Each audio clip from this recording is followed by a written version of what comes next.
Welcome. Tonight's story is dark, sometimes unsettling, and always true. You're safe to listen or to drift. Sneha Philip was 31 years old. She lived in Lower Manhattan, in a modest apartment just a short walk from the World Trade Center. The kind of place where the city's sounds never fully disappear. Traffic humming through the walls, footsteps overhead, voices drifting up from the street below. She was a doctor, an internal medicine resident, highly educated, deeply intelligent, and, by most accounts, capable. She had attended medical school in Chicago. She trained hard and moved to New York to continue her career. But by the summer of 2001, her life was not moving as smoothly as it looked on paper. Sneha had been suspended from her residency program. The reasons were complex and personal, involving alcohol use and missed shifts. It wasn't a permanent dismissal, but it left her in an uncomfortable limbo, qualified, trained, and uncertain about what came next. Those close to her said she felt restless, not lost exactly, but unsettled. She was married to a man named Ron Lieberman. He was a lawyer. Their relationship was described as loving but strained at times. They lived together, shared routines, shared space, but like many couples under pressure, they also shared silences. Sneha was known to wander the city at night. She just liked to walk and think, anonymous among the crowds. New York offered that kind of invisibility, especially after dark, when vast shop windows glowed and the streets felt suspended between one day and the next. She was also known to shop late, sometimes impulsively. Receipts would turn up in her pockets for things she didn't strictly need. Clothes, shoes, small comforts. Ordinary habits, human habits. Her family described her as thoughtful, private, and deeply sensitive. Someone who kept her worries close to her chest. In the days before she vanished, nothing outwardly dramatic had happened. No arguments or threats reported. No mention of wanting to leave. She had dinner plans with her husband and clothes in her closet ready for the next day. She had unfinished business, both personal and professional. Apartments usually hold clues, but hers did not. Just the soft, lived-in feeling of a place where someone expected to return. Her bank contained money. Her passport was in the drawer. And then, sometime on the evening of September 10th, she stepped out into the city. The air was warm. The streets were alive. A place that never slept. And New York, as it always does, swallowed her quietly. No one knew it would be the last time she would be seen, and nobody could ever imagine what would come to pass next. By the afternoon, she was moving through the city alone. Sometime later that day, Sneha was seen shopping in Lower Manhattan, near the Twin Towers. She browsed in Century 21, a discount store just a few blocks from her apartment. The kind of place that stays busy into the evening, filled with a fluorescent light, metal racks, and the quiet rustle of clothes being flipped through by tired hands. She bought lingerie, shoes, bedding, the kind of things you buy when you expect to go home. This is the last confirmed public activity tied directly to her, but it was so ordinary. She was just another face in the crowd, deep brown eyes, polite, insular. As evening settled in, the city softened. Office buildings emptied, streetlights flickered on. The heat of the day lingered between the buildings, holding the smell of concrete and traffic. At some point after shopping, Sneha returned toward the area of her apartment. As night settled over lower Manhattan on September 10th, the city moved into its familiar evening rhythm. Restaurants filled. Yellow cabs beeped their horns. Police sirens rose. Traffic thinned, then thickened again as people headed home. Ron was more annoyed than concerned. Sneha sometimes stayed out late. She went drinking without him. Some nights, she never came home at all. Tired from a busy day, Ron went to sleep, assuming she would return. Ron ate dinner alone. He waited. Hours passed. He went to bed. When morning came, he stretched a hand over an empty pillow. Sneha wasn't there. Ron awoke quickly and tried her phone. It wasn't ringing. Her bank contained money. Her wallet with her passport and credit cards had been left behind. Her shopping had been paid for with her husband's credit card. As the hours passed on the morning of September 11th, Ron began calling friends and family, trying to piece together where she might be. Had she stayed with someone? Had anyone heard from her overnight? No one had. Her absence now felt different. By the early hours of the morning, New York City was already unsettled. The air was thick and warm, carrying the smell of late summer that lingered between buildings long after midnight. The streets of lower Manhattan were quieter than usual, but never silent. Somewhere, a delivery truck rattled over uneven pavement. A distant siren rose and fell, then disappeared again. As morning approached, the city began to wake. Coffee shops unlocked their doors. Office lights flickered on. Floor by floor. Commuters filtered out of subway stations, their footsteps echoing against tiled walls, the sound familiar and comforting in its routine. Nobody realized that soon, the city and countless lives would be forever changed.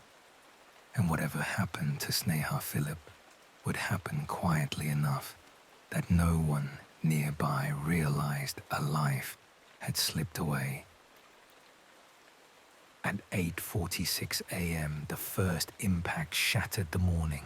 The sound was not like thunder, it was sharper, heavier, a deep, violent roar that tore through the air and seemed to vibrate inside the chest. People looked up instinctively, shielding their eyes as black smoke poured into the sky. Paper drifted down like snow.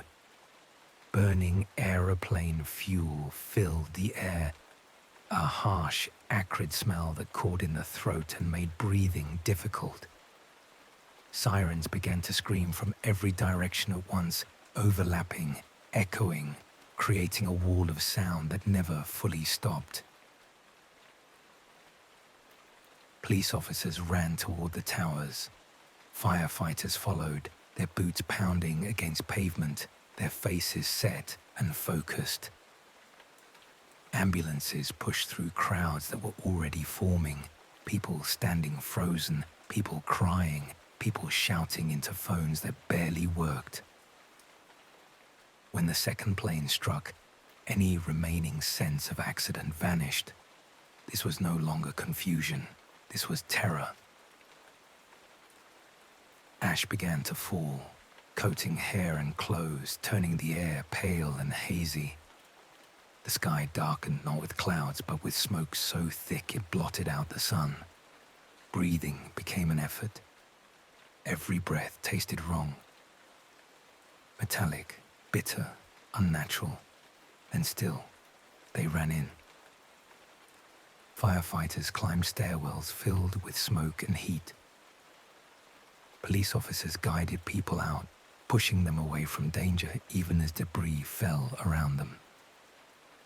Ordinary people became something else in those moments. Strangers holding doors, offering water, lifting the injured, refusing to leave others behind. Guardian angels without uniforms. Lower Manhattan became a maze of blocked streets and shifting danger. Radios crackled with half-heard instructions. Cell phone networks collapsed under the strain. Information came in fragments, often wrong, always incomplete. Somewhere in all of this chaos, names began to be written down. Missing husbands, wives, sons and daughters, thousands of them. When Sneha Philip's name appeared among the missing, it did not stand out. It couldn't. There were too many others. Investigators faced an impossible task. Records were destroyed. Surveillance systems failed or were shut down. Witnesses were traumatized, their memories fractured by shock and fear. In the days that followed, the city smelled of smoke and dust. Fires burned beneath the rubble. Search teams worked around the clock, digging through twisted metal and concrete, calling out into silence, listening for any sign of life. Some were found, many were not. For Sneha, there was no definitive answer. No confirmed sighting or physical remains conclusively identified. If she had been caught in the events of that morning, there might never be proof. If she had vanished before the attacks, the hours that followed erased the trail. September 11th did not explain what happened to Sneha Philip, but it wrapped her story in confusion, in loss, and in a city struggling to breathe. And as New York mourned its dead, one woman's quiet absence remained unresolved. When investigators turned their attention to Sneha Philip, they were already exhausted. Not the ordinary kind of tired that comes from long shifts or paperwork, but the deeper fatigue that settles in after catastrophe, the kind that lives behind the eyes. The kind that comes from seeing too much, too quickly, with no time to process any of it. Police officers and detectives across New York were working without pause. Many had lost colleagues, some had lost close friends. Others had spent days digging through debris, breathing smoke, sleeping in snatches wherever they could. And still, the missing persons reports kept coming. Sneha's case was assigned quietly. There was no crime scene to tape off, just a woman who had not come home. Detectives began where they always do, with what was known. They spoke to her husband, Ron Lieberman, who was still getting over the shock of recent events. Through a haze of disbelief, he told them what he could, like when he realized his wife was missing and what her habits were. He told them where she liked to go, how she had been stressed and drinking without him. There was talk of her going to gay bars, of meeting women and drinking into the night. Her family denied this, saying she must have died during the terror attack, but still, it didn't add up. Because where had she been the night before? And why hadn't she come home? Officers would not discount the possibility of foul play. They walked through the apartment she had shared with her husband. They noted what was there and what wasn't. Her clothes hung untouched in the closet, and her passport was still inside. The space smelled faintly of everyday life, clean laundry, old books, city air trapped behind closed windows. Investigators reviewed financial records. Her bank accounts showed no unusual withdrawals. Credit cards had not been used after the day she disappeared. There were no travel bookings or plans made quietly in advance. Step by step, they followed the timeline back through the city. Security footage from Century 21 confirmed her shopping trip. Grainy images showed her moving through the aisles, stopping to look at items, standing patiently at the register. She appeared unhurried, unafraid. From there, the trail faded. Police canvassed the neighborhood. They spoke to shop owners, doormen, residents. Most people remembered nothing. A woman passing through New York at night was not remarkable. The city swallowed people every day. Some officers wondered, quietly, privately, whether they were chasing something that no longer existed, whether Sneha had been lost in the overwhelming tragedy that followed. But certainty mattered, because she had been missing the night before. Investigators reached out to hospitals, shelters, and morgues. They checked the vast lists compiled during the chaos of the days after September 11th. They compared names, descriptions, fragments of information gathered under impossible conditions, and still, nothing matched conclusively. There were moments of hope. Reports came in of women resembling Sneha, of sightings near Ground Zero, near hospitals, and near evacuation routes. Each one was followed up, but they dissolved under scrutiny. For the detectives assigned to her case, frustration began to creep in, along with something heavier, a sense of helplessness. Because in ordinary times, absence leaves traces. People talk and cameras watch, patterns emerge. Manhattan wasn't an isolated place, far from it. But September 11th had torn a hole through the city. Officers knew that if Sneha had vanished in the hours before the attacks, crucial evidence might already be gone. And if she had vanished during them, it might never be recovered at all. Still, they kept going. They had to, because somewhere beneath the weight of national tragedy, there was still one woman whose story had not been finished.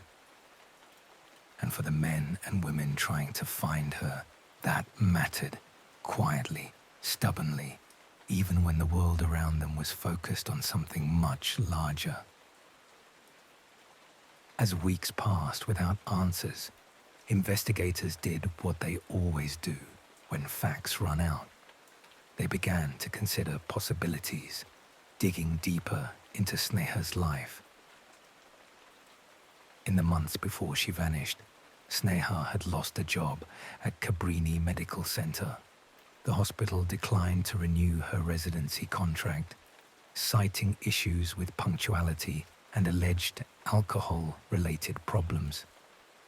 Sneha and her family strongly disputed it, saying she had been unfairly treated and that her complaints about a colleague had been dismissed.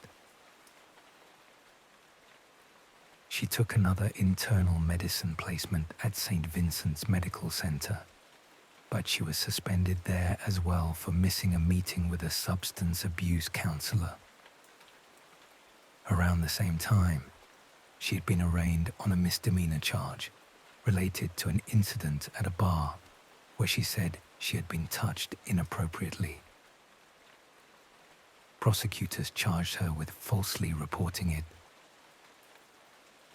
Her family rejected these interpretations of a downward spiral from the police.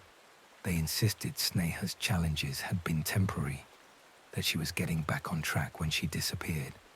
But theories emerged just the same.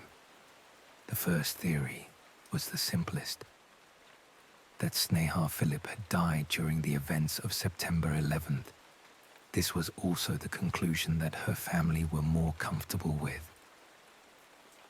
because Sneha came from a close-knit Indian immigrant family, one shaped by tradition, discipline, and a deep sense of collective identity.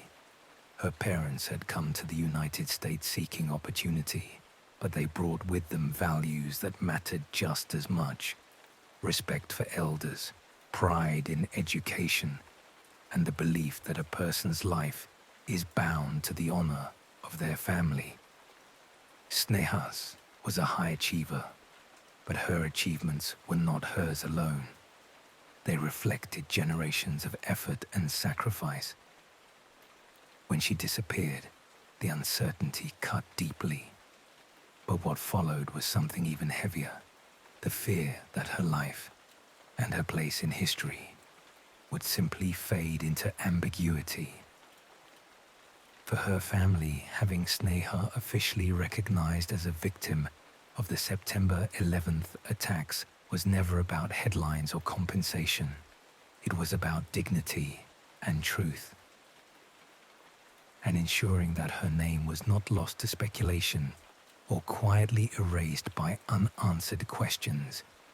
In their culture, remembrance matters, and in the absence of certainty, this was the only way they could give Sneha what they believed every life deserves: recognition, respect, and a place where her story could finally rest. Police spent time with the theory that Sneha had been killed the next day. There were reasons this idea persisted. Her apartment was close to the fateful World Trade Center. She had been out the night before, and around that time, it wasn't unusual for her to stay out all night away from home. Some witnesses believed they had seen a woman resembling her near the towers that morning. In the chaos, many people had acted instinctively, running toward danger to help, to look for others, to do something rather than nothing. Sneha was a doctor. She was trained to help victims. It was in her blood. Had she run into danger, there might never be proof. Remains were fragmented. Many people were still waiting for answers from the tragedy that ensued. Identification was not always possible, but despite years of review, nothing conclusively tied her to the attacks. So investigators had to leave that theory unresolved. The second possibility was darker, but quieter: that Sneha had encountered foul play unrelated to September 11th. New York is a city where millions move past one another unseen, where chance encounters happen, and where darkness sometimes lives. But there was no evidence of violence, and if someone knew something, they were staying very quiet about it. Her case found traction online, in Reddit groups dedicated solely to her case. It reached podcasts and true crime YouTube videos. Theories varied. Some speculated that her brother stated that he'd caught Sneha having sex with his girlfriend. However, this was something he was said to backtrack on later on. Because her family were desperate to protect her name, some said that she was living a double identity, that she couldn't be herself, so she'd simply run away. This theory was one that made many people uncomfortable. Investigators looked carefully at her life at that time: the professional uncertainty, the recent suspension from her residency, the strain it placed on her sense of identity. But even here, the facts resisted the idea. But why leave her passport behind if this was the case, and how would she survive financially? Also, none of her friends had been notified. Sneha was very close to her mother. She wouldn't have cut off all contact like that. And everyone who knew her described the same thing. Sneha was private, yes, but not someone who would sever every connection without explanation. This theory, too, remained incomplete.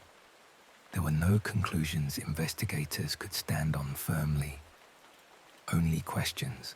Others' theories rested on her being murdered the night before. But how would you dispose of a body in a busy city, particularly given the chaos the next day? However, if someone had done something untoward, then what happened during 9/11 would have created quite the distraction. What they were left with was not a single explanation, but a narrow space where several might overlap, a disappearance caught between ordinary life and extraordinary circumstance. And for those tasked with finding answers, the most difficult part was accepting that some cases do not resolve neatly. Some remain suspended, not because no one tried hard enough, but because the moment they depended on slipped away in the middle of history itself. As the years passed, the case of Sneha Philip did not move forward in the way investigators had hoped. There were no late-night phone calls or anonymous tips that held up, no discovery of belongings tucked away. Her purchases from the day she disappeared were also never found. Just the same unanswered questions, returning again and again. What time did she leave the department store that night? Which streets did she walk? Who, if anyone, saw her after that? Investigators could not place her definitively anywhere after the evening of September 10th. There is no confirmed footage or verified witnesses, no physical evidence that explains where she went, and without those anchors, time becomes slippery. In quiet moments, investigators have said the same thing, that Sneha's case feels unfinished, that it sits with them differently to the other missing people that arose from 9/11, because it happened at a moment when the city itself lost the ability to notice absence. And once that moment passed, it never came back. To date, there has been no new physical evidence discovered in Sneha Philip's case.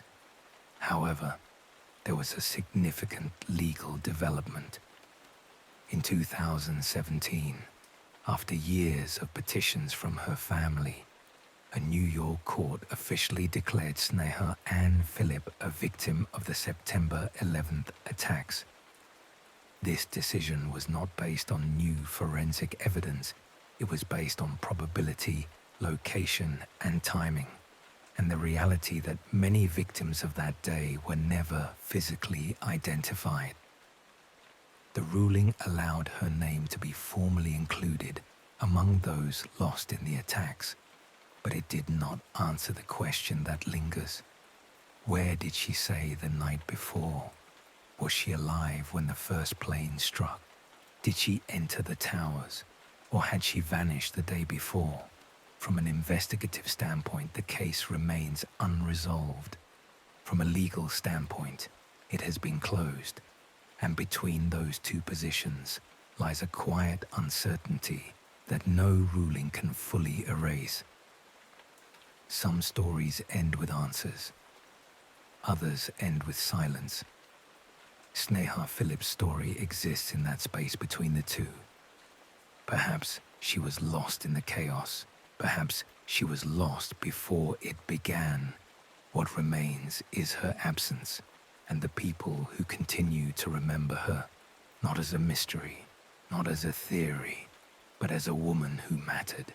And sometimes that is all a story can give us. Thank you for listening this far. If you'd like to hear more from me, then perhaps you might subscribe to my channel, because I have lots more stories to tell. But for now, good night. Sleep well.